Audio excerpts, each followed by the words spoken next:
It's just that we got too smart and developed morality and intellect and stuff, and then we're like, oh, fuck, now everything's hot and kinky. Is this it's some weird. kind of bit? I don't really know where this is going. I don't know what I'm talking about today. The brain fog is My taking brain him is over. not functioning.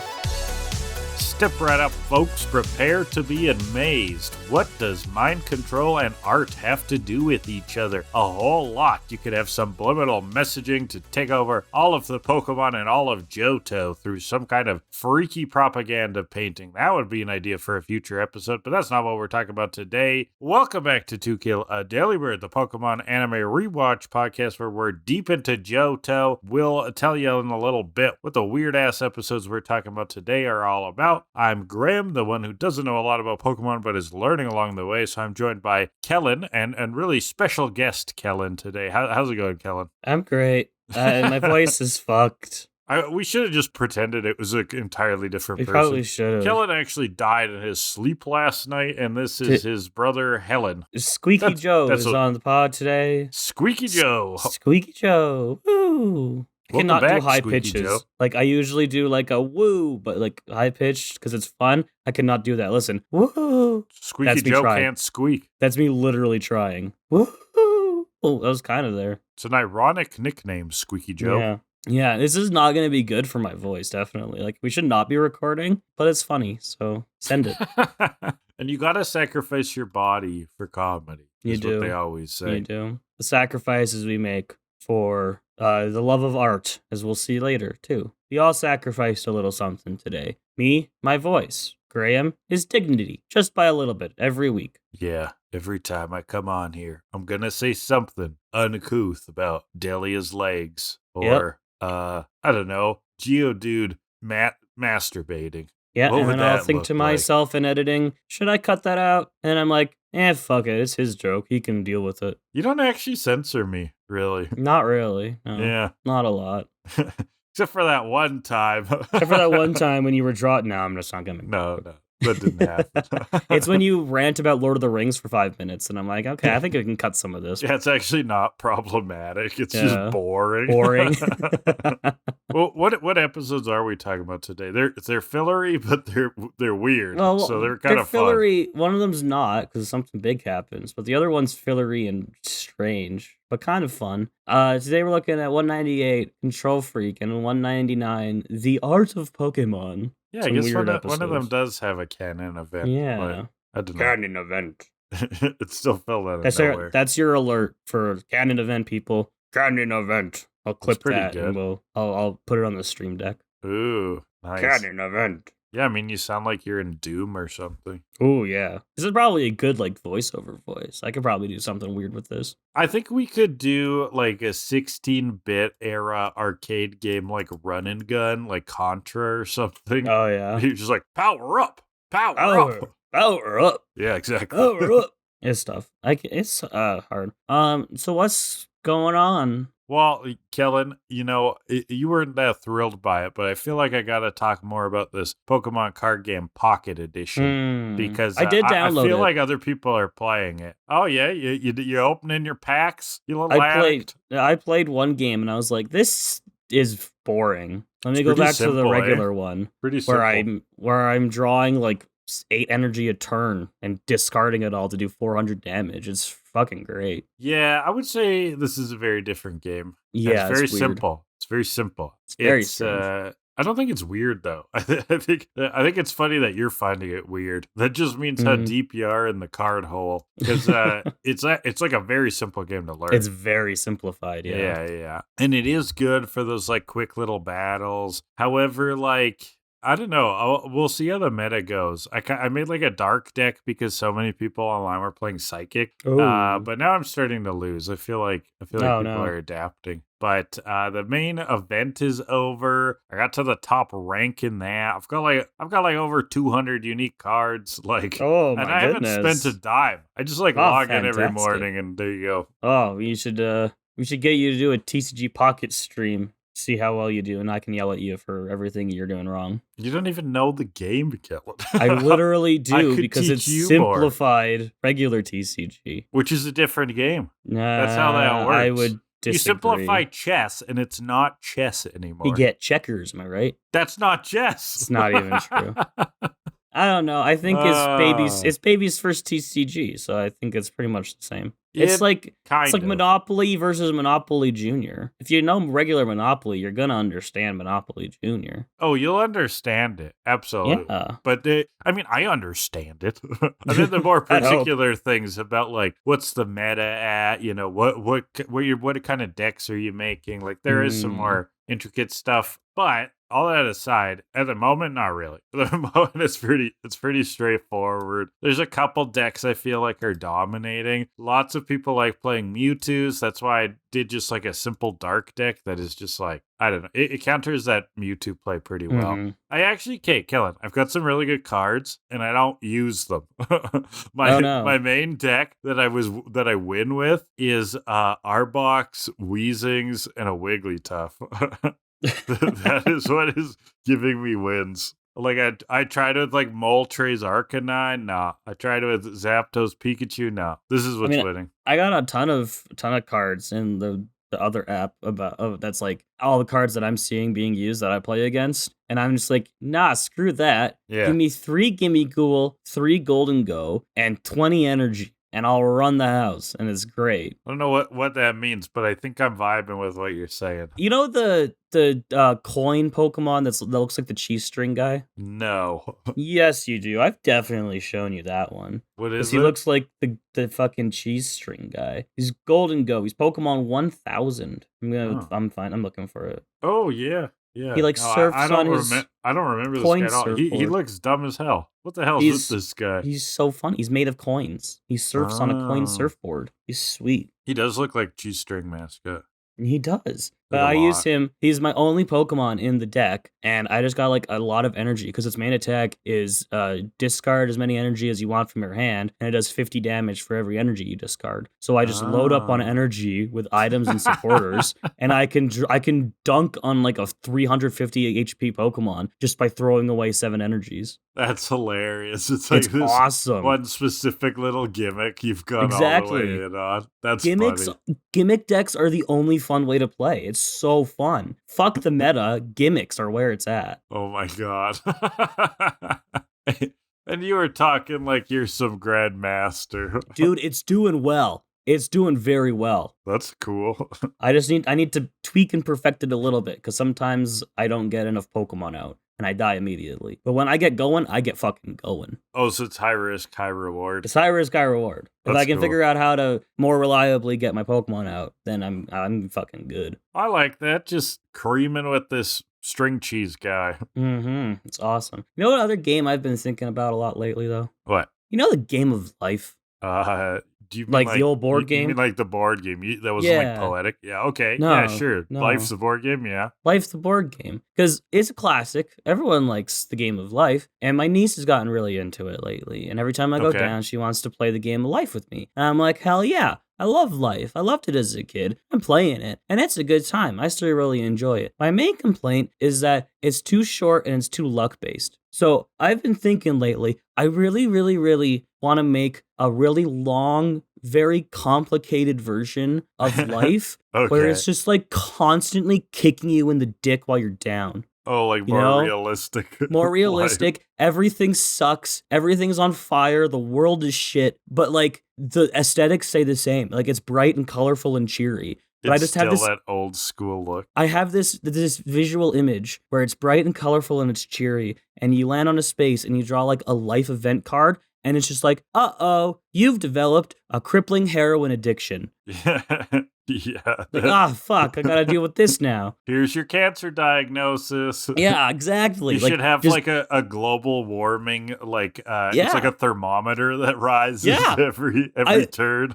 I was thinking about this so much last night, and I'm like, I've gotten to the point where my version of this game has like stat trackers. And you've got like your salary and income and interest tracker, but then you can also develop like one of many addictions, and like you have an addiction counter. And it's like at some point, like your family will disown you if you get to this point because things are just so bad. And my one that I really like is you get addicted to cigarettes, and the whole gimmick of that is that just every turn you have to pay $5,000 to buy cigarettes for the rest of the game, and that's the whole thing.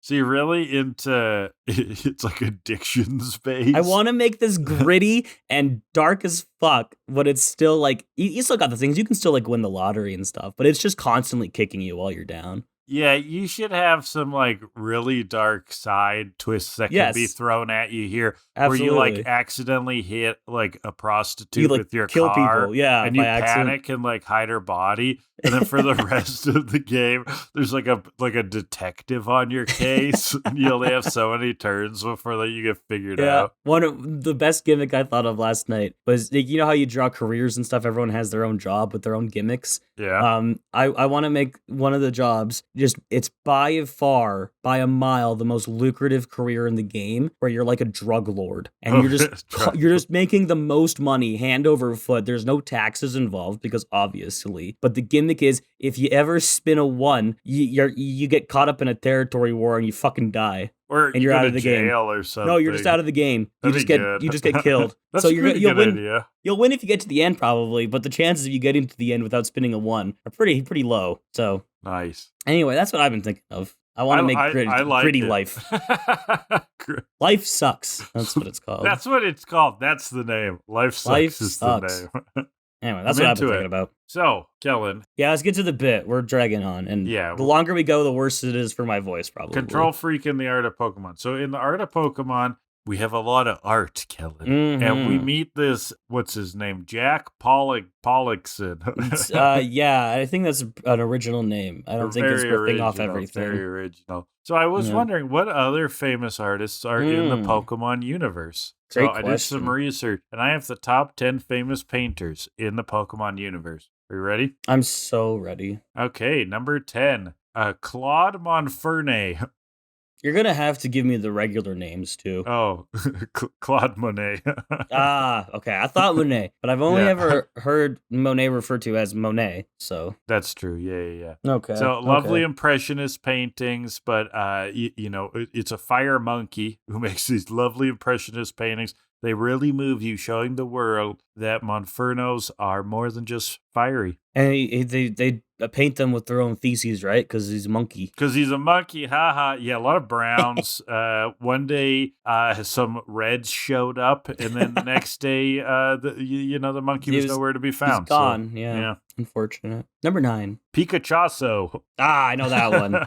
Yes. Tiny yellow painter. Got famous with Guernica. Think Guernica, but it's all toros instead of bulls. Very haunting painting. The fuck's Guernica? Oh, it's like Picasso's most famous painting. I'll send you a picture. Okay. Yeah, there's a lot. The real game in this list is how much do I know? How many jokes do I get? That's right. Okay. I'm not a particularly artful person. Yeah, this is Guernica. I don't think I've ever seen this one. It's about the Spanish Civil War and the horrors of violence. It's kind of a disturbing painting. I like it. It's cool. I like it too. It's like I like this cow in the top corner. Painting. Imagine that as a Toros. He's a little dopey looking. I like it. I know. At first you're like, is this like a funny comic-y thing? And then you're like, oh. Ha, funny. Horrifying. Screw what's behind it. I like the funny looking cow. Number 8. Remoraid Brandt. The Rembrandt. Yeah. Yes. Now the question is, how does a fish paint? Well, the answer is it's a group, so they can't get caught. Go listen to previous episode.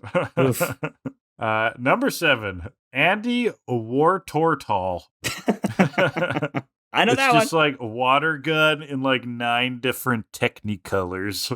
Incredible. Yeah. Number 6, Salvador Glali. Glali, wow. That's a Pokemon, right? It's Glalie, but yeah. Okay, I didn't know. It's based on Glacier. So. Oh, that makes sense. Well, he did surrealist melting ice paintings, which were actually only surreal to ice Pokemon, because everybody else is like, yeah, ice melts. Like, that's normal. Yeah, I know the clock one. I got you. Yeah, exactly. Yeah. Number 5, Michael Tangelo. That's a stretch. It's Michelangelo. Now, in the Pokemon universe, the ceiling of the Sistine Chapel is actually just covered in vines. I like that idea, yeah. And everyone's like, what's behind there? We'll never know. We'll never know. It's the artist's intention. Yeah. Fuck you, you'll never get it. Number 4. Banksy Net. It's a Banksy ghost. Baynet. Oh, boy. Yeah. Nobody knows who they are. Ooh, spooky. And then it's a ghost. And then it got shredded one day. Who turned the shredder on? Ooh, ghost. It was Banksy Net all along, haunting the shredder. Yeah. Oh, no. Number 3. Butter Frida Kahlo. You know Frida Kahlo? Do not. She was a Mexican artist. If you Google pictures of her, you'll probably recognize her because she is probably most well known for having a unibrow. And this is a butterfly, a butterfree with a unibrow. Very, very beautiful painting. Okay, I believe you. Number 2. Vincent Vanillite Go. Now, Kellan, the real question with this one is, what does an ice cream cone with one ear look like? Really makes you think. It's just an ice cream cone with a bite taken out of it. I think. No, it gets weirder than that, Kellan. Why does your ice cream cone have an ear? That's true. Yeah, one ear is too many for an ice cream cone. Exactly. There you go. And number 1, Leonardo Carnavinci. Great inventor, but also addicted to eating flies. Jesus. Carnavinci, you like that? That's not bad. That's not bad. It's not bad. You missed Bob Heracross, though. Okay, I actually laughed the hell out of that one. Bob Heracross is great, and I feel like you've thought of that before, haven't you? As soon as you said painters, I was like... Heracross and afro. As soon as you said painters, I was like, I gotta find one for Bob Ross, in case he doesn't have Bob Ross in there for some reason, which he should. Where was Bob Ross? I went more like, what's the word? Establishment, pinkies up, fancy bullshit. But I feel you. I like Bob Heracross. Bob Heracross, the homie. Yeah. Okay. That's a vibe. Let's get into it, shall we? Yeah, I'll do my best to minimize your having to talk, but, we're getting into the episode. That's where you do a lot of driving. So we'll get there. Episode 198, Control Freak. This one is kind of wacky. It's a new day. We're in a new location, a forest. Very new location. You've never seen anything like it before. There's food. Brock's making food under the supervision of our main man, Brock. Golbat's loving it. Every Pokemon loves it, of course. And Golbat hears something. Where's he going? Oh, no. Something's happening. Bolts away. After the intro, Brock is now chasing after Golbat, and he finds a woman unconscious. She gets up. She's in kind of like some research archaeologist-looking clothes. She's like, where's my detector? I need my detector. Imagine being passed out, and the first thing you see when you wake up is Brock.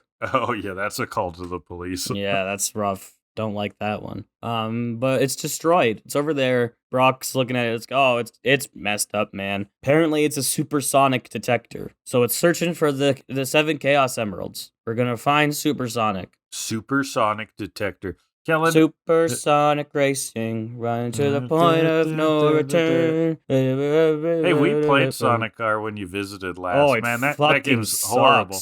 It's terrible. I love it. When I heard about it, I was like, you know what? I bet you it's still playable. It's not. It is borderline. It's completely unplayable. It is a rough game. I don't know how it passed any kind of quality control. Yeah, but Incredible. It's interesting. Anyway, Sonic R. That's the TKAD recommendation. Maybe we missed something. Maybe you're supposed to hold down 3 of the buttons, and it's like, oh, that's the secret code to make the characters move in a way you would expect them to move. Yeah, I don't know. So, well, anyway. Supersonic sensor. Brock's like, I can handle this. Do you have a laptop computer? That's another thing that I wouldn't want Brock to be around is a laptop.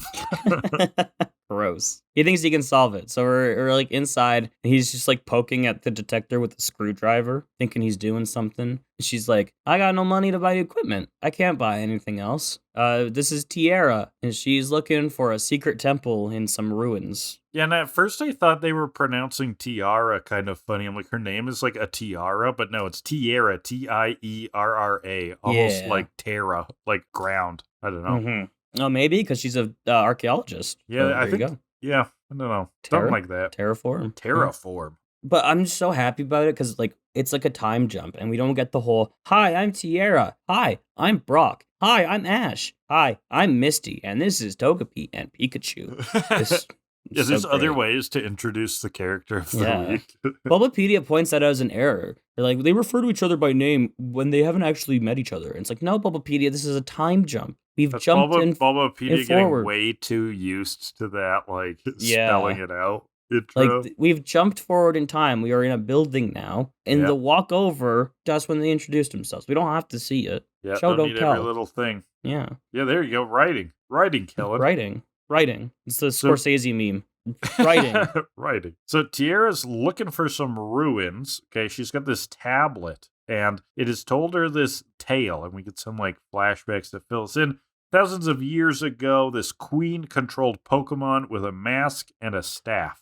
Fascinating. And it's in a secret temple that those things are in, so she's looking for that to find those things. Ash hears that, and he's like, oh, I could be the best Pokemon master ever. That sounds cool. Team Rocket are stethoscoping in from above, listening in. They want to get the mask and the staff, get Pikachu, get all the Pokemon. It's pretty typical Team Rocket stuff. Yeah, they hear something, they want it. Brock has managed to make some progress, he states, on this detector. Tier's like, wait, you fixed the detector? And he's like, no, the detector's unfixable. That's fucked. It's cooked, man. I can't do anything with that. Which, that made me laugh out loud. Brock then reveals that, no, he's rigged something up with Golbat. Apparently, it's that good old Zubat to USB adapter, remember? Yeah. But where do you plug that one in? Hey-o.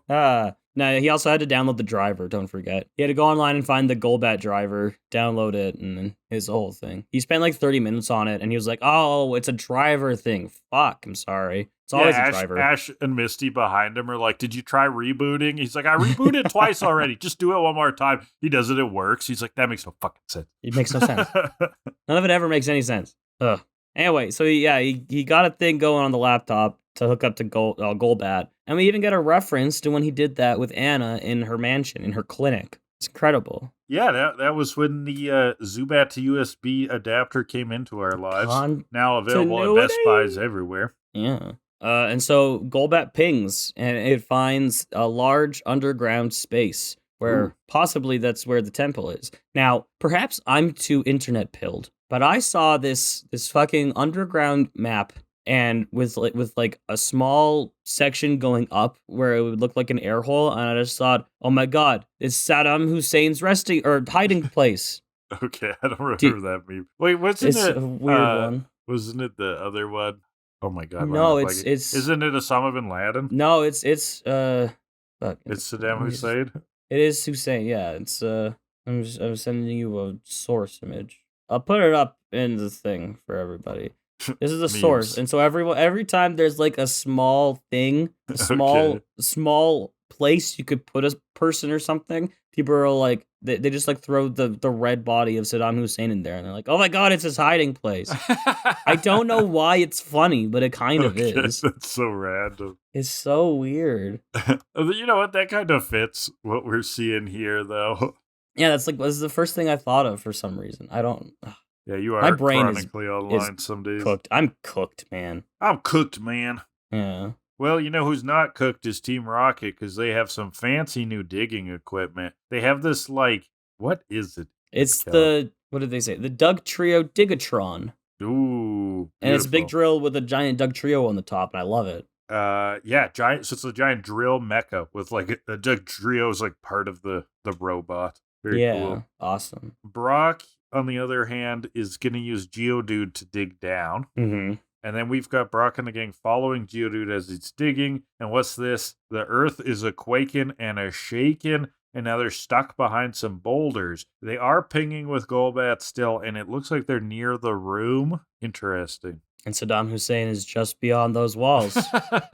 Was the idea that he's hiding there alive and alone? Yeah, it's a hiding place. So, like, he's, like, got food down there, or what? I don't remember. I don't know, man. I don't remember. But, like, just a second. I found a version of the meme. Here, this is a good Saddam Hussein meme. I'll put it up on the video as well. Divorce leaves children to the worst places. Saddam Hussein. Is the normal joke is that like the kid is gonna fall into like, oh no, divorce is making him having a harder life. He's gonna be bad things. But the joke here is now that the pit just has Saddam Hussein because that's where he's hiding. Just combining It's so weird dumb. memes. Yeah. It's so dumb. Well, that's Anyway, beautiful, Kellan.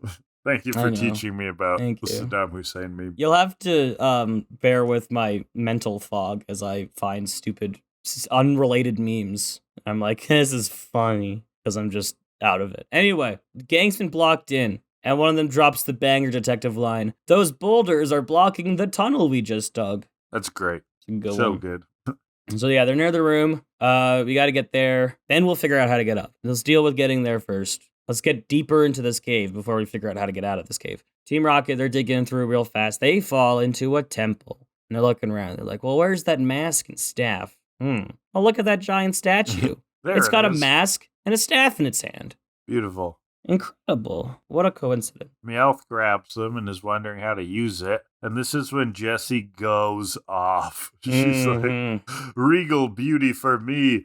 She puts the mask on, and it's like, it almost feels like it's speaking through her. Suddenly, she's the queen of all Pokemon. And in 3 days, the moon will crash into the land of Johto. Oh, that'd and we be have nice. to stop it. A little Majora's Mask subplot here with time travel. Oh my goodness. But yeah, no, she grabs that. Yeah, it's like smacked onto her face, and they're like, "What's going on? Is the mask too tight?" Meowth's like, "Maybe your head's too fat." It's like, wow, Meowth. Yeah, he also says something about it's cutting off your circulation. Yeah, because she starts laughing maniacally. Yeah. And like, there's a strange power surging. I am the queen of all Pokemon. Meowth's like, it's cutting off your circulation, I think. I can't get anywhere close to my Meowth voice right now. That's okay.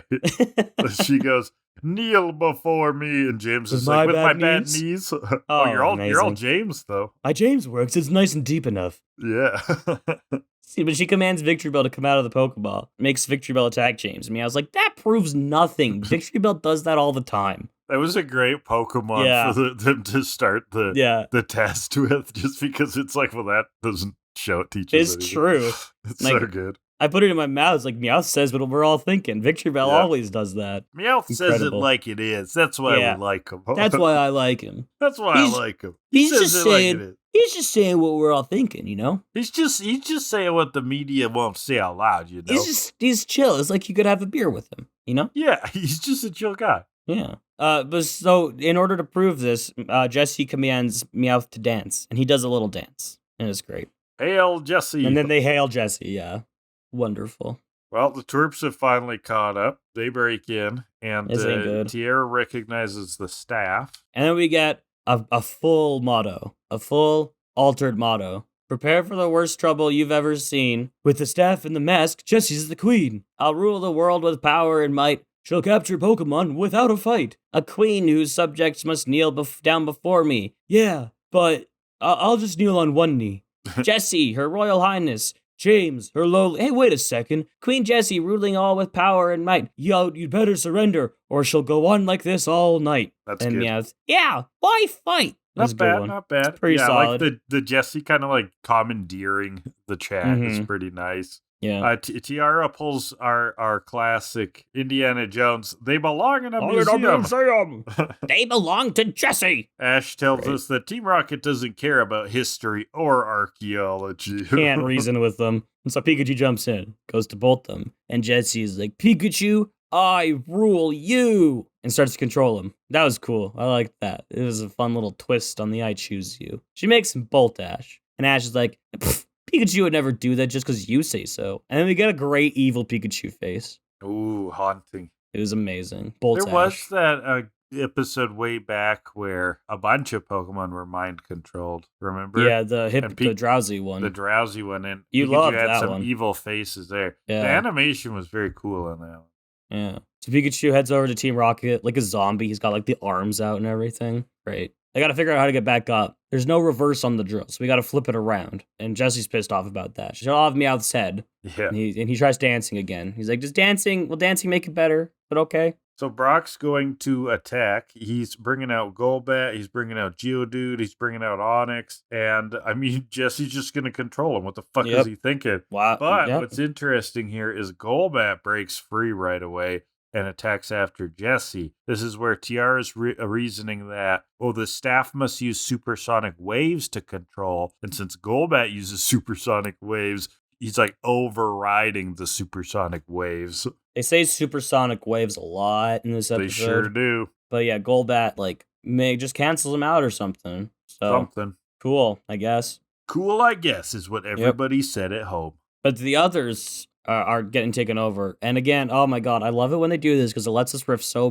well. Brock says, Golbat, do whatever you have to do to get that staff away from her. So Golbat are you doing this thing again? Whips out the Panzer Dragoon and blasts Team Rocket into a million little fucking pieces. Do whatever it takes.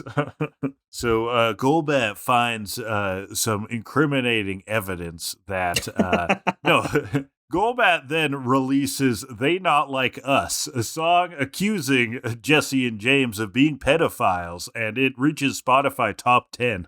So Golbat plants trace amounts of cocaine on Team Rocket and reports them to the authorities. Growlithe sniffs out the cocaine, and they're sent to jail for life. Golbat puts his trace amounts of toxin that comes from a plant that's nearly undetectable in Team Rocket's food over a long period of time, making it seem like they have a deteriorating disease when actually they're being slowly poisoned from the inside. Golbat eats them whole. I mean, have you seen that mouth? It's a huge mouth. Fucking massive. The mouth on that boy. The mouth on that thing. Incredible. Apparently, you can drink 10 ounces of blood at once. So there you go. That's a lot. It's a lot of blood. I mean, that's about 300 milliliters, 10 ounces. Something like that. It's near a pound. Oh, a fluid ounce and a fluid ounce and a dry ounce are different. Fucking imperial system. Jesus Isn't that funny? Christ. So a fluid ounce, Kellan, is compared to a milliliter, and yeah, 10 ounces I think is like, because 12 ounces I think is like 355. It's like a pop can.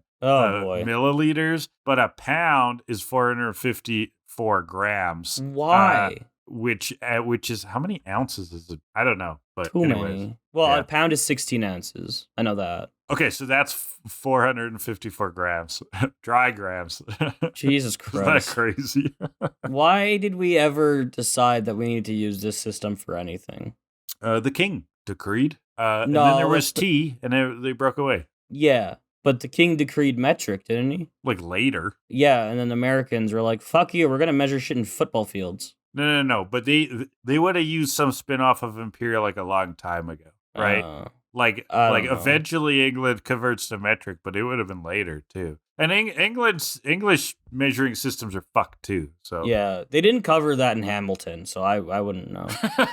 that was probably pre-metric, because like also metric kind of comes from like SI units, I think, which is like a French thing. I don't know. History of the metric system. All I know is that fluid ounces and regular ounces should be the goddamn same thing. Yeah, well, they're not. Crazy. Yeah. Metric system comes from France. Began during the Age of Enlightenment, adopted by France in 1799. That is actually after the American Revolution. So finally, the French doing something useful. I mean, they've got Brie. That's pretty good. It is. Anyway, where were we? Golbat. Golbat doing whatever it takes. Golbat, shot Team Rocket in the face. Geodude tackles him though before he can get up the AK-47. Onix starts to carry the Digatron to the surface. They start breaking through the wall, and the ceiling is going to crumble down and break, and it kills everybody. And Tiara, the gang, they're all dead, crushed by falling rock. Well, Golbat is actually buried, which is sad. Yeah. Brock's like, "You all escape. I'll find the Golbat." And this was fucking crazy, Kellan. This part was absolutely bonkers. I loved this. He starts listening with his hands on his ears. And then Tiara does this thing. A normal person's range of hearing is between 20 hertz and 20,000 hertz. Normal people cannot hear Golbat's noises. And Misty's like, but I bet Brock could. And I was like, why? Are you saying he's like superhuman? What the fuck's going on? And I mean, if we're going to talk about why, the real reason, it's like because Brock is so close with this Pokemon. But also, yeah, it's stupid because like Brock's a person. He's just a normal ass human. Like, well, yeah, that's what they're implying is that he's like compassion and closeness with Goldbat has caused like the rules of physics to be violated. That was a funny use. And it's also like the episode started with, oh, Brock's such a good cook. He can hear things. This is the logic we're following. Brock's a pretty good guy. He has supersonic hearing now. What the fuck? Brock really watches out for us, and he can breathe underwater. He's Aquaman. So yeah, Brock's listening. He focuses real hard. The ceiling's crumbling. And I love this because like we focus in on Brock, and like the background behind him goes dark. It's like he's really trying to tune in.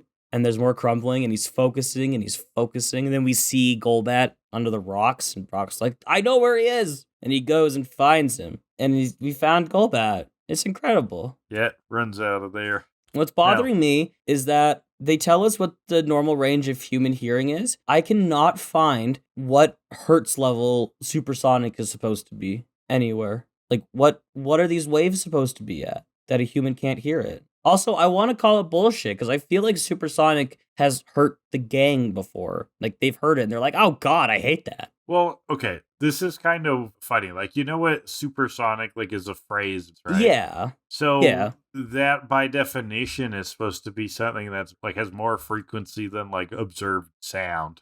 So the name would imply that it's supposed to be something you can't hear. Mm-hmm. Typical supersonic waves measure a frequency of 2200 hertz I'm seeing, but that falls cleanly in our range between 20 and 20,000. Confused about that. This doesn't make any sense. Oh, here's something saying ultrasonic is referring to waves having frequency higher than what you can hear. So supersonic, not good enough. Maybe supersonic. No, by definition, supersonic is any wave that tries to travel faster than the speed of sound in the medium. Yeah. But, like, don't you hear that? Because, like, if a plane goes faster than the speed of sound, it bangs, right? It breaks the sound barrier. Yeah. So you hear that, too. Well, the sound is still moving at the speed of sound. In that case, the plane is moving faster than the speed of sound. The speed of sound isn't moving faster than the speed of sound. Well, yeah, I know that. Right. But this is the wave itself, he's making not the thing waves. produced. This is confusing. I mean, physics class, I don't remember it.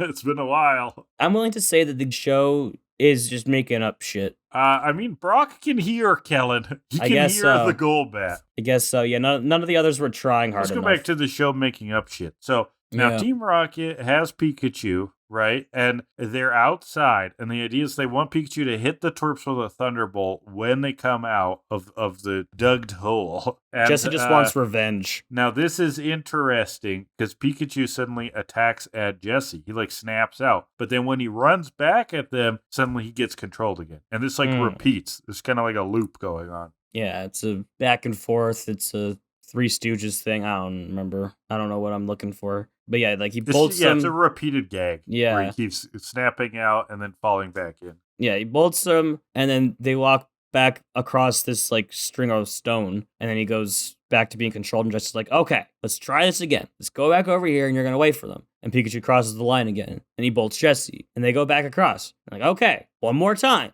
Let's try this again. And there's constantly going back and forth, in and out of control, Jessie getting shocked. And then, oh, there's the gang, and Tiara sees what's going on. The tablet, this is great that she didn't mention this before, but the tablet said that the queen's mask and staff only worked in the village. That's right there. You're crossing, that's the boundary. That's the village line. Yeah, that's kind of funny that Tiara didn't fill the rest of the gang in because this is a useful strategy. Yeah, Jessie can only reign in her sandbox, according to James. Great. Pikachu gets free again, threatens Team Rocket, so Team Rocket jumps into the drill, and then they turn it into a rocket to fly away. They like spin it upside down. That was awesome. I like that. Good battle music. Noctowl, Golbat, they go off. They got to save these artifacts because they still have the mask and the staff. Jessie's like, I don't really need this. But they're like, oh, no, hold on. It's made of gold. We can just sell that. We can sell it, baby. So they're getting away. We have to stop it. but it's going too fast. Noctowl and Golbat aren't fast enough. And Brock just yells like, Golbat, you can do it. Emotional moment. And then here's the canon event, baby. Into it, and Golbat evolves into a Crobat. Oh God, yes, baby. Crobat is like a purple four-winged bat thing. I'm glad that they didn't make Golbat's mouth even larger. Just kind of like the sleek final form. But like, imagine if they did. Yeah. How big would it be? It'd be Imagine so cool. if it had like big clown teeth. And a big clown nose. And a big clown. And it's just a clown. It's just a clown. That'd be confusing. So, Crobat. Good? Bad? Crobat rocks. Oh, Crobat rocks. Nice. Crobat's great. How do you get him again? Like, how does he evolve? It's friendship. Oh, nice. So nice. To go back a couple episodes, which is a good tie-in from some of that episode. Where Brock to go back a couple episodes, I was like, I feel like Golbat should have evolved in this episode, and I knew this was coming up, but I forgot just how much they hammered in like Brock and Golbat's relationship and how much Brock cares about him. So like, I'm actually kind of okay with it not having happened in that episode because that kind of like sets it up. You know? It was a nice build-up. Yeah, it's showing us like an increasing amount of affection towards Golbat, and then he evolves finally, which is nice. But no, Golbat's pretty good. Its stats across the board are all right, but its speed is way up there. It's very, very fast. And that's a good game reference then, because we'll see here, one of the big things they're saying the deck says is that this Crobat can fly really fast. That it soars like a rocket, which is convenient because there's an actual rocket that it's chasing. Yeah, so in Gen 2, Crobat is tied for the second fastest Pokemon, only beaten by Electrode. Why is Electrode fast? I don't know. Is this supposed to make sense? Okay. It's just, it rolls real fast. Because it rolls, baby. Yeah. It's a monkey ball. It's a super monkey ball. It also lets Electrode get off like explosion really easily, which was kind of its whole thing. Yeah, the whole game. That it blows up in your face. No, Crobat's super fast. It's just all around a very good Pokemon because of the poison speed. Or what? Yeah, flying poison. So it's got some decent like resistances and stuff. It's just able to do a lot with the speed that it has. And it hits pretty decently. And it turns that line around because Zubat Golbat wasn't good for much. Yeah, Golbat was kind of lame, whatever. It really felt like Golbat needed something else. And it's a good thing that it did, that it got it. Trying to find any reference to like exactly how fast it goes, but I'm not getting like a speed here. Just that it goes fast. Makes it better at flying, but more clumsy at walking because it doesn't have legs anymore. It don't got no feet. It's got no legs. It's just got wings. Kind of has feet. It's got little dangly feet, but I don't know if I've ever seen a Crobat standing. No, I don't think of it as having feet, really. Yeah. No, Crobat's pretty good. Crobat's really good. It's one of those Pokemon that it's like, you don't think of it as being good because it comes from Zubat, and everyone's like, Jesus Christ, Zubat's everywhere. Why would I ever use Zubat? Yeah. No, Crobat's very good Pokemon. Cool. Okay, so the Crobat in the episode, good Pokemon as well. Like I said, chasing after the rocket, and it is catching up now. Team Rocket inside of the rocket, they are sweating, and Wobbuffet appears to make a noise, during their fearful time. And then Brock commands another good command. Brock's such a good trainer. He's giving all of these amazing commands like, Crobat, slice up that rocket. And then Crobat slices up the rocket somehow, and Team Rocket's falling. They fall to the ground, and Crobat's ready to battle. But Ash, of course, has to come and be like, no, I want Spotlight too. I gotta save the day. Pikachu has to Thunderbolt, and they go blasting off again. How else will we reuse sound effects? Yeah, we haven't gotten all of Crobat's voice lines yet, so we gotta get Pikachu to do this one. So we've had a successful expedition. The temple's been demolished, but the mask and the staff are safe and sound, thankfully. All thanks to Brock and Crobat. Crobat's so exciting, Misty says. Yeah, it's a big deal. I mean, Brock got a really cool Pokemon. That's nice. He hits on Tierra. It took a while. Yeah. Like, there wasn't too much hitting on this episode. He wants to stay here and dig forever. Well, I think the hitting on her just takes the form of him doing all of these things for her. Well, that's true. Yeah. But he didn't seem that insufferable before. No. And he just brings it a little bit more into the light here. He wants to stay, and Misty's like, that idea is baddie. Oh, bats. Eared. And so they're going to head off. The old-fashioned way is better, they find, instead of Yeah, it's a sunset. It's a sunset. And they find the old-fashioned way is better than to mind control. That's cool. Brock's kind of sad because he has to leave the pretty lady, but oh well. He says, when you're aiming to be the world's best breeder, there's nothing more important than your Pokemon. I really feel, though, Brock, when you're saying those lines, you have to have the descriptor of Pokemon breeder, not just world's best breeder. I know, that sounds fun. That's a subreddit that we can't talk about. You gotta say Pokemon breeder. I don't even know that one, but it just sounds nasty. Oh, you haven't heard of breeding kinks? No, is that a nasty one? I mean, I think it's just like a natural hormone. Like isn't that what our survival instincts say? That we need to breed? Is it just, I don't know where this is going. Is it just a porno subreddit? Probably. I mean, or is it disguised as something else? I don't know a lot about breeding kinks. Okay. But I feel like that's just what happens in nature because our instincts tell us that we have to procreate. Right. And then the next step is to get onto Reddit and tell everyone about those feelings. It's just that we got too smart and developed morality and intellect and stuff. And then we're like, oh, fuck, now everything's hot and kinky. Is this some weird. kind of bit? I don't really know where this is going. I don't know what I'm talking about today. The brain fog is taking him over. My brain is not functioning. I bought a vacuum today. That's how much my brain is not functioning. Yeah, it was half off. It's pretty sweet. It was half off. I really needed a new vacuum. Yeah, Black Friday, baby. And he's talking about breeding kinks. Hell yeah. Vacuums and breeding kinks. Well, I don't want to talk about breeding kinks. I could talk about vacuums, but we're okay. Yeah, that's the episode. What about literary tropes, Kellan? How about the episode where Zubat uses supersonic to find places? It's kind of like that one. Classic. That was a classic one. Kind of like that book. It's also like the classic Chippendale Rescue Rangers comic in which Gadget and a bunch of other characters hypnotized by heart-shaped necklaces that are from Fat Cat himself and results in them being used as zombie slaves to build his latest invention. How about that? That's incredible. The trope I'm talking about is mind control devices. We also have, these ones are pretty stupid, my examples here. So we got Chippendale Rescue Rangers. We then have the 3D Hypno Ring from Captain Underpants. Hell yeah. Mind control device. And then a real life example, the infamous CIA attempt to develop drugs and mind control procedures for interrogations labeled as Project MK Ultra. Series of unethical and illegal experiments. It's sort of conspiracy theory stuff, but I believe a bunch of documentation came out that it's was actually like a real thing. Classic. So, Project Classic MK CIA. Ultra, check it out. One that comes to mind for me is the lotus flowers from Percy Jackson. Okay, I don't know that. They go to I have to say I've only seen like the first movie that a lot of people are like, this sucks. It's nothing like the book. I haven't read the book or anything. Actually, no, I read like a graphic novel in grade 8 because we all read it. But in the thing, they have to go find these things. I don't even remember what they are. They got to go find all these things. And one of them is planted at some big casino in Vegas. And the whole thing about this casino we learn is that people have been stuck there gambling for decades because the lotus flower treats that the staff bring to everybody are like mind control devices and keeps them in the casino. That's pretty cool. It's neat. It's pretty neat. That's actually a cool idea. I'm into that. Yeah. Okay, so mind control device. Now, next we're going to bring out our favorite mind control device, the 4-Pour, the plastic ping-pong pitcher of objective rankings that tells us all what we should actually believe.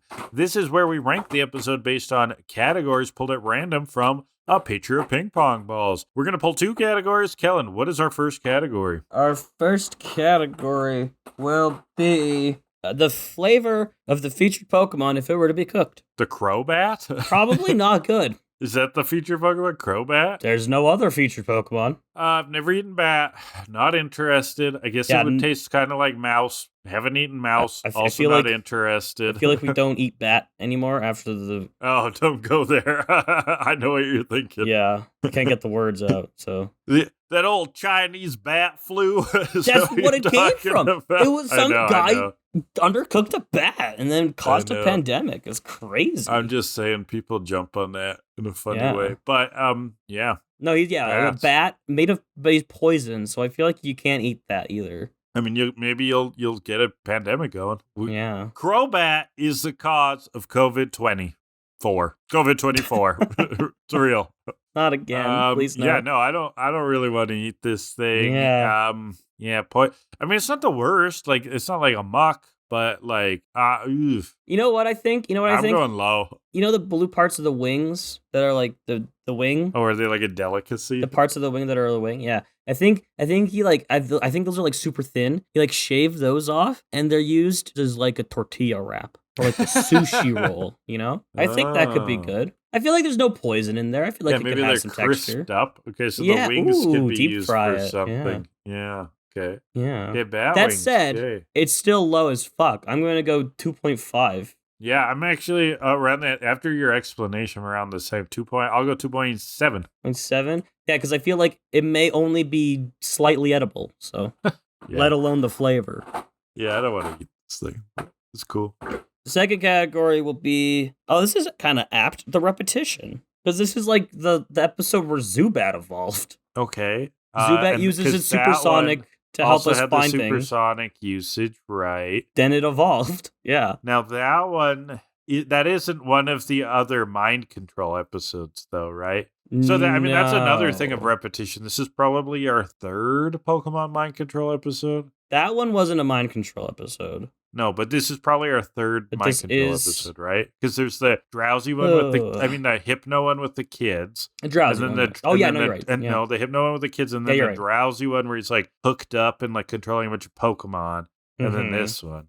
I mean, that's definitely repetitive at this point. It is. Third mind control episode, which is a lot of mind control episodes. Yeah. It is very, very similar to the format of the episode where Zubat evolved in the first place. Yeah. Which was not even that long ago. Yeah, and that whole supersonic thing, to explore the underground, that's the same. Yeah, Zubat to USB, we made the same joke. Oh my god, we're repetitive. We are. Really? I had no idea. Oh my god, sarcasm, that's repetitive. Oh my goodness. How repetitive is Kellan right now? He's sick again, he's been sick in other episodes. That's pretty repetitive. That's pretty repetitive. What other, specific things are there? If any. Yeah, I mean, this sort of like Jessie power tripping while the other two kind of grovel is sort of a motif. I'll give it a point for the Victory Bell eating James, and they kind of call it out too. But that was such a good use of the repetition. Well, I mean, that gives it points that we like that true. For this one. So, so that's good. Well, Kellan, I have my score. Do we reveal at the same time on 3? I can just tell you. Would you like to know? Do you have your score? 1, 2, 3, 7.4. Oh, look at that. Nice. Look at that. Incredible. Very close. Yeah, we're very aligned this episode. So it's a 7. What do we got for a score? 7.3. Overall, that is a 4.95 for Control Freak. Kind of weak. All right, let's get into a weird-ass episode with a freaky little dude. It's the Art of Pokémon. The gang is traveling through a ravine, okay? And we're told in this area, they're approaching somewhere called Whitestone. Interesting. It's a historic site. Then we see it's this old town and some stupid detective moments. I see why it's called Whitestone. It's all white. It's made of stone, and it's white. That's incredible. So we see Team Rocket. They're already spying in very, very quick. They find it to be quite a ritzy place made of marble. Jessie loves everything made of marble. She likes wants to marble. Take baths in marble. Yeah. And James doesn't really understand why his grandpapa's home was made of marble. It was like a mausoleum. He's like, well, maybe it was marvelous. And Jessie and James beat him up. They're like, bad joke, James. Jessie and Meowth beat him up. What did I say? Jessie and James beat him up. Jessie and James beat James up. Yeah. Bad joke, James. Yeah. That's good, though. I like that they literally just tell him that was a bad joke.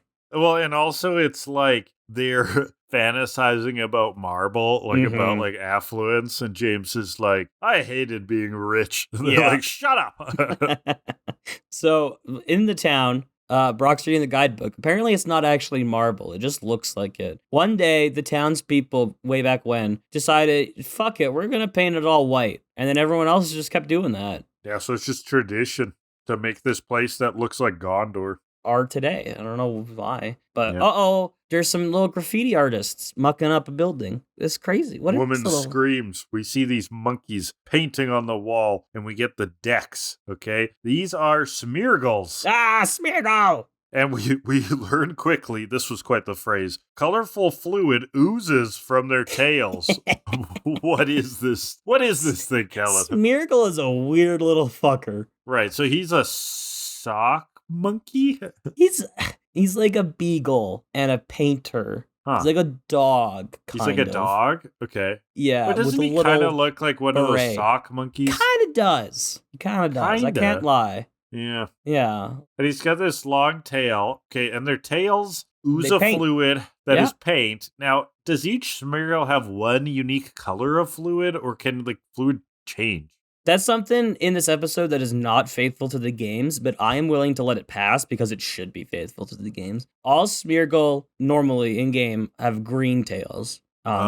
Except for shinies, which have red, but there is only the two colors. And honestly, I think if Smeargle were made today, they would have like a few different colors. You could get like a red one or a blue one or a yellow one. Well, and this is the RGB squad. Yeah. RBY. RBY. This is our Gen 1 This is the gang. primary colors. Yeah. And so, yeah, weirdly enough, we don't see a regular Smeargle with the green paint. This kind of made more sense, I guess, for a painter, though, because you could get a lot of colors out of these combinations. Yeah. We'll see later on, though, what I don't get is how they get, like, shading, like how they make things darker or lighter. Oh, yeah, that makes no different sense. colors, right? Yeah. But you want to know about Smeargle's ability in game? Yeah, I don't remember this thing at all. So it's from Gen 2, right? That's where we are. Yeah. But where did this thing come up? It's not an evolution, right? It's a single... No, it's a one Pokemon. You can find it in the ruins of Elf, in the grass. Oh, of course. Yeah. Weirdoville. Yeah. And in terms of stats, Smeargle is dog shit. Okay. I wasn't expecting this thing to be good for some reason. It's fucking terrible stat-wise. In Gen 2, it is tied for, I believe, 15th worst Pokemon by base stat total. But here's the thing about Smeargle. Would you believe me if I told you Smeargle has the largest potential moveset of any Pokemon? I mean, yeah, I'd believe you because you tell me things about these games and I need to trust you. But... But I don't have any knowledge into this. So why is that, Kellan? Smeargle, every 10 levels, learns the move Sketch. Okay. Get it? Because he's a painter. Yeah, I get it. Yeah, so Sketch, you use it on the opponent, and it copies the last move the opponent used permanently in Smeargle's moveset. Wild. It's not like Mimic, where it copies it for the rest of the battle. It is permanently in Smeargle's moveset. And then it learns Sketch again, and you do it again. And so Smeargle can learn every move in the game. Almost every move. There are a few exceptions. But it can learn nearly every single move in the game, which gives it the largest potential moveset of any Pokemon. And it's able to pull off strategies that no other Pokemon can do because no other Pokemon has the combination of moves it can do. So is it actually used and useful and interesting because of that? It has niches. It can be usable, but its moveset is balanced by its terrible stats. Like, its only good stat of any note is speed, and even then, its speed is, like, average, slightly above average. But it is still capable of making weird strategies work because it can just do anything, essentially. So it was pretty important that they gave it crappy stats, because otherwise this thing would just take over. If it was good Pokemon stat-wise, it would be completely overpowered,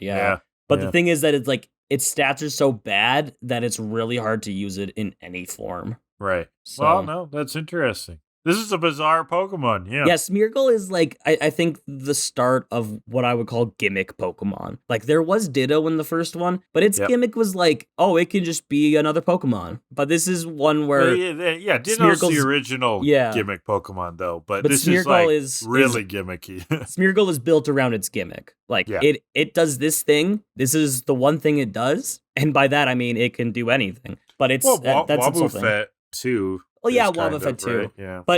But Sketch is exclusive to Smeargle. Like, Wobbuffet is kind of built around those countering moves, whereas Smeargle is built for what it does specifically. Yeah, where Sketch was built for Smeargle. Sketch was built for Smeargle, yeah. So okay, cool. It's a very weird Pokemon. Well, and it's weird in the episode. I think let's jump back in. Yeah. So they've dexed these things. A mob has gathered in the town, right? Because they're like these graffitiing monkey dog bastards. The mob is chasing these Smeargles around, and the Smeargles have gone and they're hiding behind the gang now. So the mob is getting angry at the gang, blames them. This is your fucking Smeargle, you brought in these towns. And Ash is like, well, they're not ours, but like also don't hurt them. Like you're scaring them. And Misty's calling these people a bully. And then hold up, an old man comes out of the crowd. They're mine. These are my painting Pokemon. These are my artist Pokemon.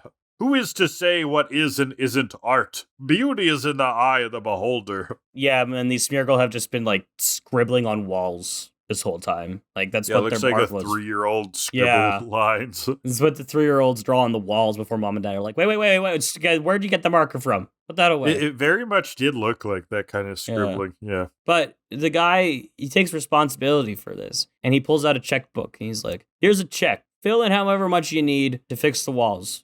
And so he hands him a blank check. Meowth understands the concept of a blank check. Jesse's Yeah. I would write in $1 million.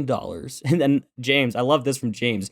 He's like, what if he's poor and he really needs that $1 million? I know. What a good line. So good. That's a sweet sentence. So then we get a news reporter, some random ass news reporter guy. We learn that this guy is Jack Pollockson, and everyone's like, wait, Jack Pollockson? That's crazy. I know that name. I know that name. He's such a big deal. It's a huge deal. None of us recognized him. They all gasp. Oh my God, Jack Pollockson, kiss my baby, sign my tits. Oh my God. So yeah, this is Jack Pollockson, painter extraordinaire, horribly uncreative name. Yeah. So even Brock's heard of the guy. Crazy. Yeah, I mean, Brock is showing these paintings off from a guidebook he's got of Jack Pollockson to Ash and Misty. They're abstract paintings, and this sounded like, you know, when like your parents or something are discussing something that they don't really know about, and you're like a kid, and let's say you don't know about it either, but you know just enough to know that when they're talking about it, it's kind of cringe. Yeah. Like, what's the deal? It's supposed to be abstract. Well, what does that mean? What do you use it for? That's basically what Ash and Misty are like right here.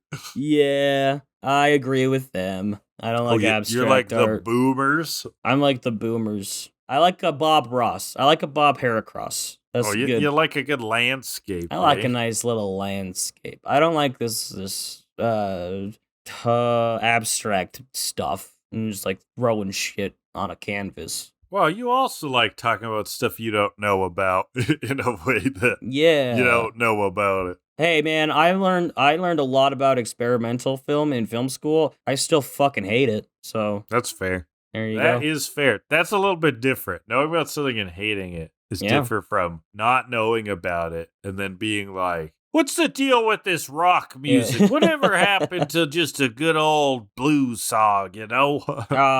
Kids these days and their WAP. Yeah, exactly. And their did you say WAP? Like kids these days and their wet ass pussies? Yeah, the song. Their WAPs and their something else. Another song I can't think of. Junos. Kids these days and their pumped up kicks. Yeah. Better That's run. Not even better run. So Robbie's got a quick hand. Elmo's got a gun. So news guy. Elmo's got a gun. That's a throwback. News guy wants to make a documentary or something. He's like, man, we gotta get this guy on film. We gotta see his whole process. I want to see you putting on the apron. I want to see you picking up your paintbrushes. And Jack's like, I don't use paintbrushes. I use Smeargle. And Ash is like, wait, the Smeargle are paintbrushes? No fucking shit, Ash. Oh my God. What have they been doing this whole time? Well, and Smeargle's going to show them even more. They start painting on people, okay? Oh my God. They're scribbling all over all the people. And Jack is like, it's their masterpiece. Potential masterpiece. This There's could some be the really next good big thing. lines where the people are covered in paint. Someone's like, is this art? Great question. I'm part of a masterpiece. Cool. There's also, right before this, though, when Ash is like, oh, they're paintbrushes. There's a shot of the Smeargle, and they're sitting like cats or like dogs with like the front paws and the hind legs. And I was like, man, I've never seen a Smeargle sit like that. That's fucking with my head. Really? I don't like that. Smeargle are a bipedal Pokemon. I don't need them sitting like that. I thought it was kind of cute when they do it. You're like, just because they look like animals. Yeah. But then they suddenly don't look like animals again. Mm-hmm. They look kind of anthropomorphized. So I don't know. They are bizarre. They're bizarre Pokemon. So weird. So yeah, they're painting all over people, and Jack's like everyone stop it, everyone quiet. It's a masterpiece. And he sees they're finished, and he sees it, and he's like, I guess they weren't very inspired this time. I'm sorry. Everyone's covered. Yeah. He's like, well, I made a big mess.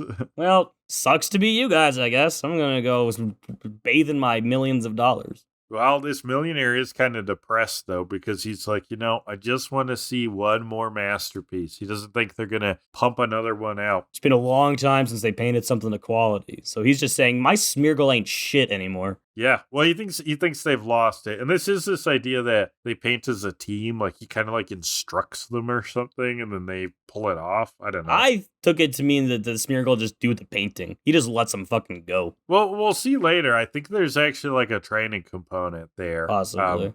That he considers being part of the equation. But yeah, it's a little bit unclear. Team Rocket is reading about Jack Pollockson. He only keeps quality paintings around. He'll just chuck anything out. And this is where James is reminiscing about his parents owning a Picasso painting and a Rembrandt sketch and a colossal statue by that Japanese monster, Rodin. That was a good one. That got a huge laugh. That was a funny one. There's a couple of really good art jokes. A colossal statue by Rodin. That's so funny. It's just scale. What do you expect from Rodin? So, Jack invites the gang to his studio to wash up and have a bite. Reporters aren't allowed, though. Art has to be experienced as it is, not as a flickering image on a television screen. And the camera guy is like, "Are you calling my pictures worse than yours?" And the reporter's like, "Fuck yeah, he is." I agree. Reporter's like, "Don't talk back to him, you piece of shit. Shut up. Get down there, lick his boot. You audio-visual whore." Has anyone ever called you that? That'd be so No, weird. but that's a great name for anybody. Audio-visual whore. That's awesome. That's terrible. That's everybody.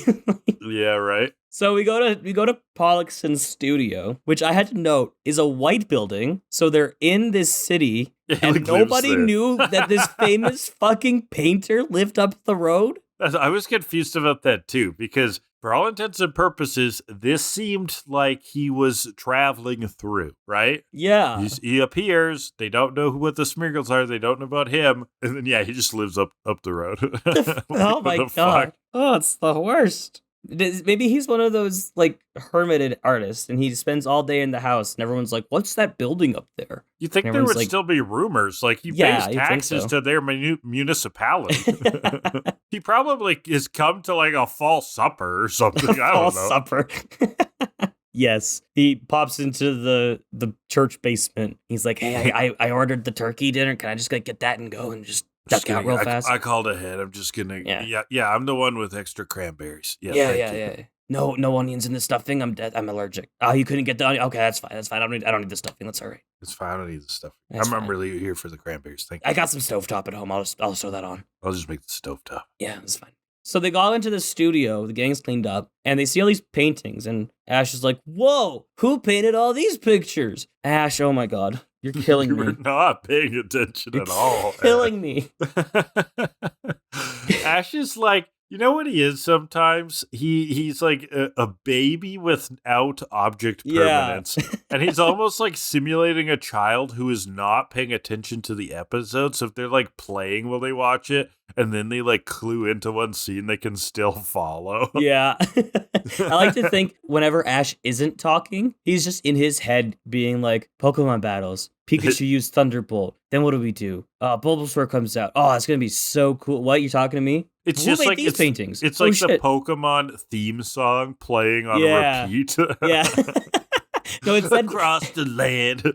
Journey far and wide. It's like it's that joke from Simpsons. Whenever Ash isn't talking, we go into his brain, and it's just the looping monkey with the cymbal toy. Just nothing's going on up there. It's a looping Mankey with a cymbal. You go. Yeah. Oh man. Then we get a whole thing of like, these are the early works. The Smeargle's mood affects the painting. Blah blah blah. It's pretty basic stuff. And then they go to look at something new, and he's making collages of the Smeargle's little sketches because their recent stuff is just terrible. Just sucks ass. But he doesn't really think the collages are good either. So he's like, "Gang, what do you think? I'm a famous painter. What do you think of my paintings? Do you think they're bad too?" But she's like, "What the fuck makes a painting good? I don't know." Oh, who knows? And Jack's like, "It's an indescribable sense. You have to feel it and smell it." And Ash is like, "Smell it? I'll give it a try." He just like takes a whiff. Smells like turpentine. There you go. That was good. That one got a chuckle from me too. Yeah. So. Creating art takes talent and hard work. Let's go look at some old paintings. Everyone can sense a masterpiece, but making it's another story. So yeah, they go see this beautiful piece. This one I actually like. It looks kind of cool. Yeah. It's this giant piece. It's like kind of mosaic stained glass kind of thing. Looked pretty cool. It's a play of light and color and joy. And even though they bring up joy, Brock is reminded of the first time he saw Jenny. Yeah, I thought as soon as he said joy, Brock was going to be like, oh yeah, and there's joy too. Yeah. Something like that. He subverted. He flipped to the other clone. And then from the back you hear, he's so right. And it's the reporter who's like, yeah, I'm trespassing, but I gotta see this. Kid. He's like, yeah, this is illegal. Let's jump ahead. This is awesome. This is pretty sweet. Too bad the whole world isn't here to see it. But wobbuffet's here to see it. Yeah, and the gang's like, wobbuffet's here. God. That means they're here. And they turn, and Team Rocket is crying in front of the painting. Yeah. They also broke in. They're so moved by this painting. Jessie's like, it reminds me of me. Oh. And then we get a chant in front of the painting. Your art evokes a lot of feeling, and that's what makes it good for stealing. That's the changed bit. And then, not bad. And then I love this because it's a good detective moment that is quickly called out because they're like, what do you want here? And Team Rocket's like, the art. What else? What else? Yeah. So even these losers know how beautiful this painting is, and it gives Jessie flashbacks to like she was a kid and she picked up a chrysanthemum or something. I don't know. This was a weird flashback. Like someone gave her a chrysanthemum, said she was beautiful or something. I don't know. Yeah, I was too busy typing. I didn't feel like rewinding. It wasn't much. So they want to take the painting, but Meowth realizes, wait, hold on a second. This thing's way too big. It's way too valuable. We'll get caught immediately. We'll get arrested. And like, oh, yeah, that's right. Okay, let's just take pictures of it on a digital camera. That'll be fine. Yeah, picture's worth 1,000 words. Well, who knows what a picture from a digital camera's worth? Haven't they been listening to any of these people around? Pictures don't do it justice. Come on, guys. Yeah, people need to see these things in person. That's the whole premise. So Jack's like, well, let them go. I don't give a fuck. Yeah, like, I'm just happy the originals are safe.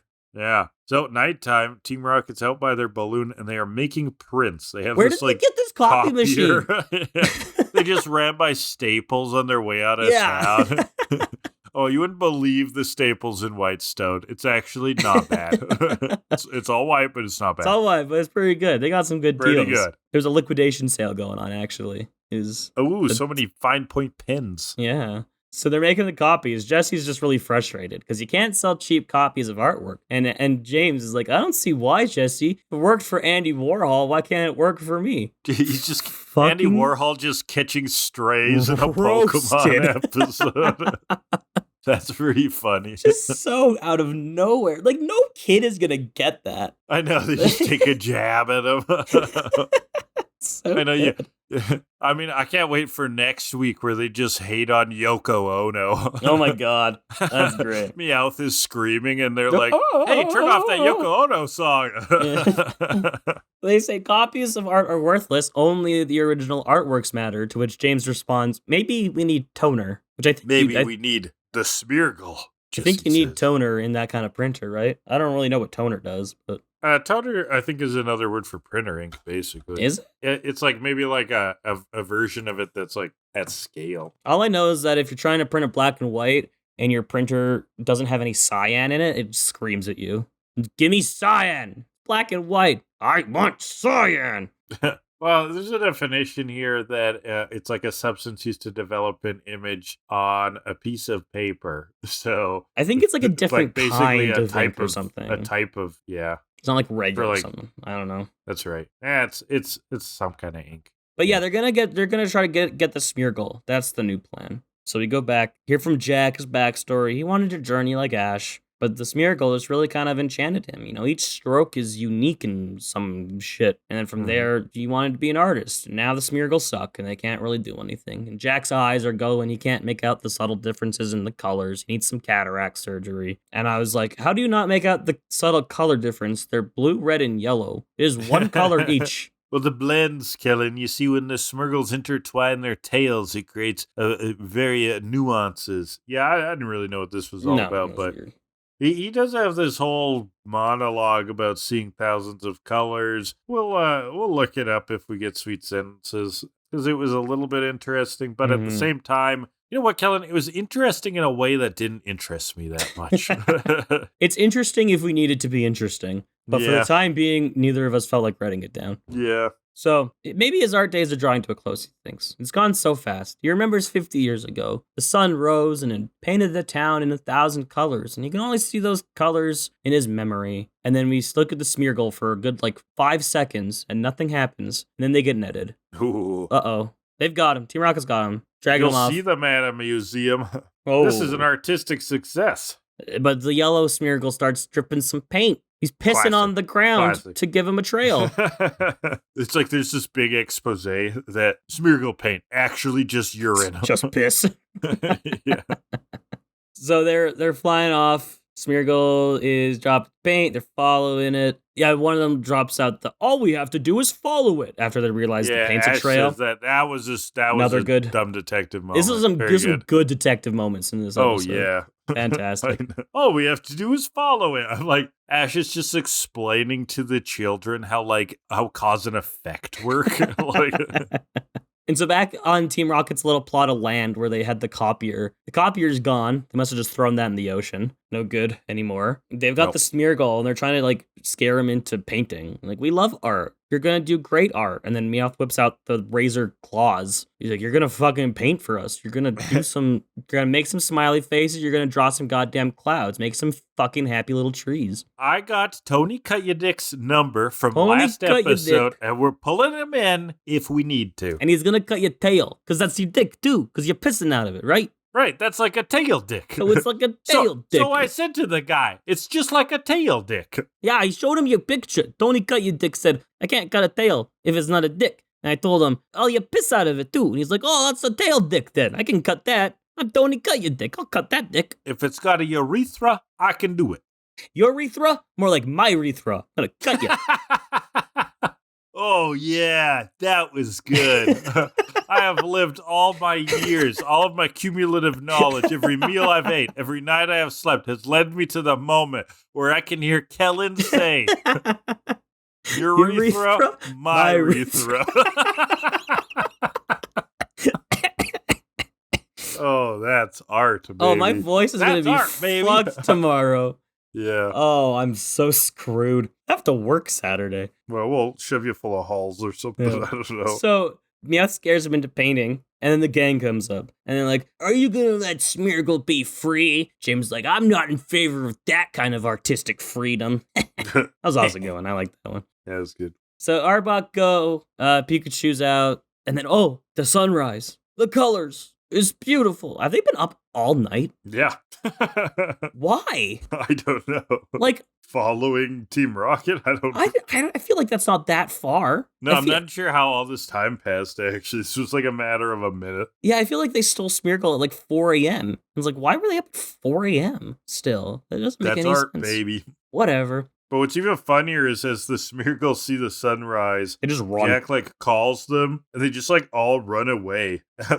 Everyone runs away. Yeah. The battle just pauses. They stop. Team Rocket gets left behind, and we get back in town, and the Smeargle are back to vandalizing the church. And Jack's just kind of losing it about colors or something. I didn't write these down either, but I thought he was going crazy. This is another one we'll look up if we need to, but he's just describing this painting that has suddenly come to him. And the villagers all wake up. They open their windows in the Hunchback of Notre Dame or something. They're all peering out. What's this? What's this? He painted this giant picture of the town on the wall. The colors are back, baby. They're back. They've made a return. Incredible. And then the reporter comes in, and the camera guy wants to get a better camera of this. And the reporter's like, shut the fuck up. Go away. Get your cameras out of here. We don't want that. We just got to appreciate in the moment. Exactly. Jack's finally happy. It's a great painting. He thanks the Smeargle, and then the rain starts. Whoop. Rainstorm. Oh no, the painting's disappearing. Jack's just like, that's just fine. He's like, I don't give a fuck. Fine. It's all about the moment. And the sun's back. Time jump, and it's washed away completely. And Ash is like, maybe you can get the Smeargle to paint the same picture again. And Jack's like, Ash, are you stupid? It wouldn't be the same. Don't be a dummy. They're all unique.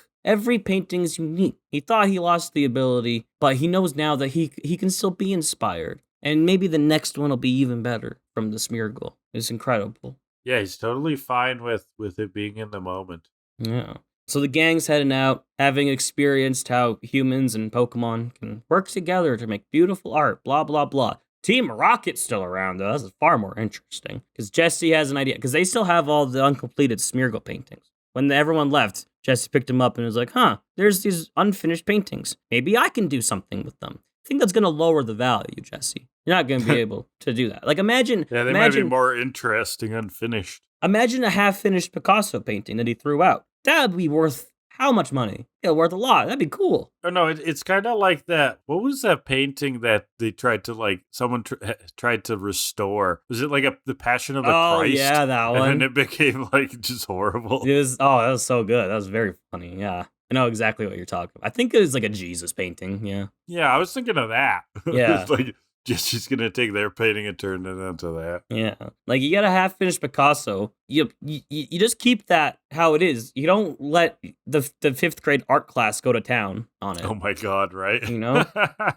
Scribbling all the little bowls in Guernica. Yeah. So they got all the paintings, and Jessie is like focusing. She has an idea. We'll cut up all the drawings. We're gonna make a collage of all of these drawings, an artistic masterpiece. And then Wobbuffet pops up. All the paintings go flying everywhere.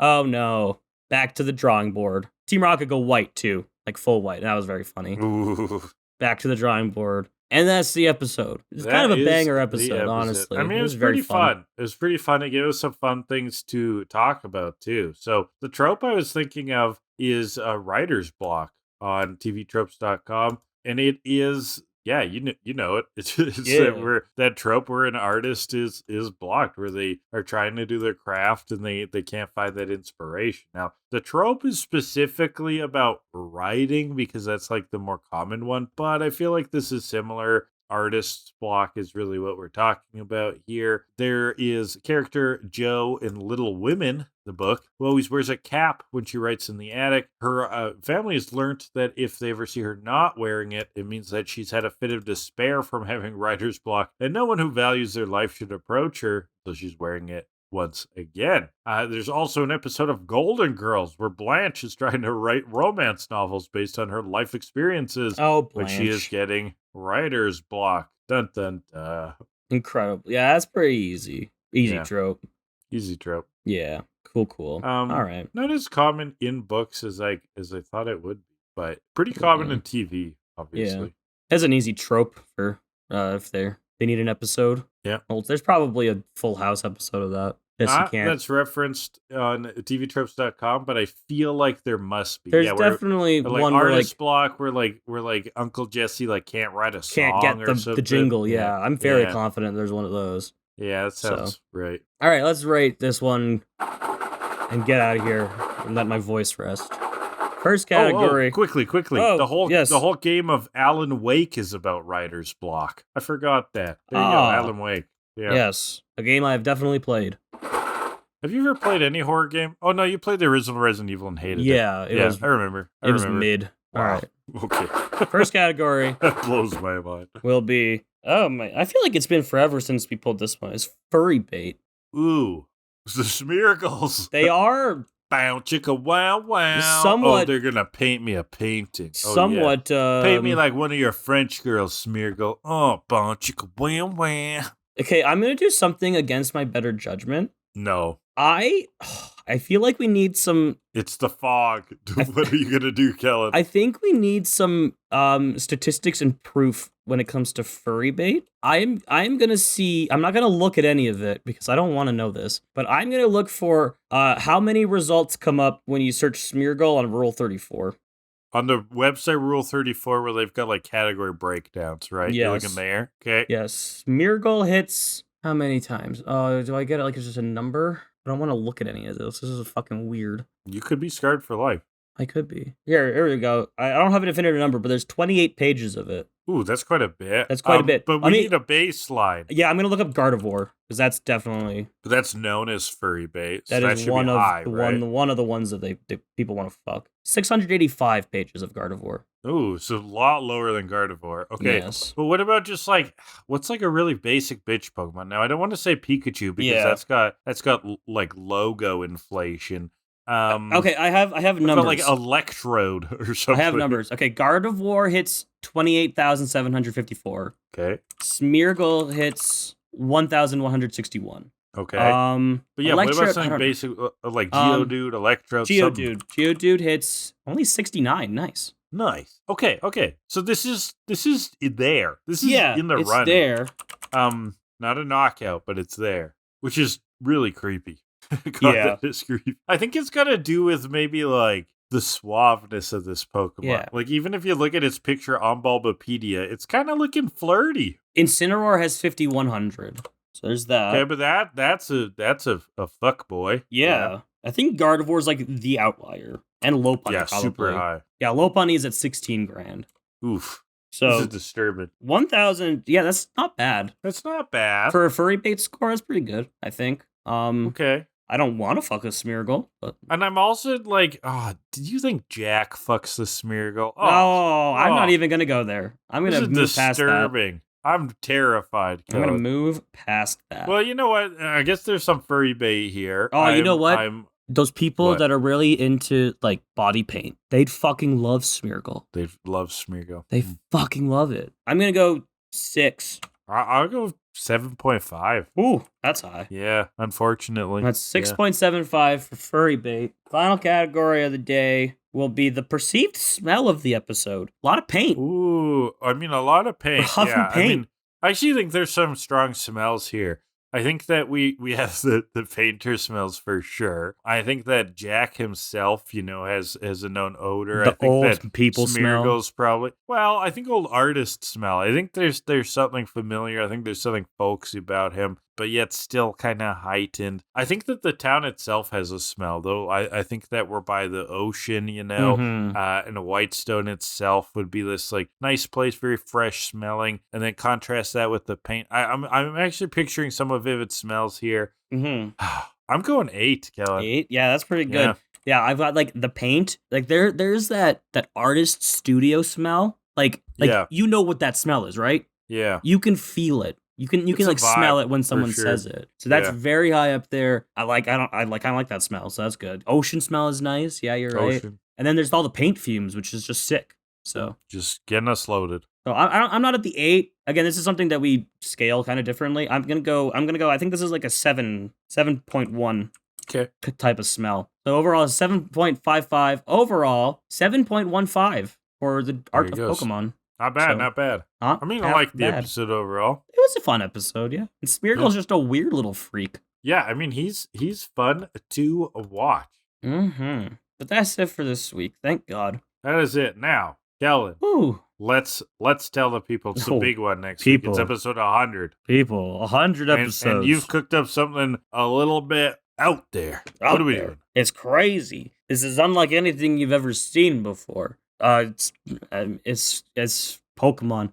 Next week for episode 100, what we're going to be doing is not looking at 2 episodes. We're not looking at 3 episodes. We're not looking at a movie. What we're going to look at is every single Pikachu short that has aired up to this point in the series. We're going to look at Pikachu's Vacation. We're going to look at Christmas Night. We're going to look at Kanga Games, Pikachu's Rescue Adventure, Winter Games, Stantler's Little Helper, Pikachu and Pichu, Delibird's Dilemma, and Snorlax Snowman. 9 Pikachu shorts. Some Delibird in there for episode 100. Very one nice. 1 TKAD episode. Be there or be squared, nerds. Yeah, we're not exactly sure about the pacing of it yet, how if these will run long or short, but we're going to try to get them in there for 100, so... We don't know exactly what format for it will fall in, but we'll talk about them, and it'll be fun, because the Pikachu shorts are just a grand old time. Yeah, Pikachu shorts in long form. Pikachu shorts, they're comfy and easy to wear. Oh, Pikachu shorts. Get them on eBay. All right.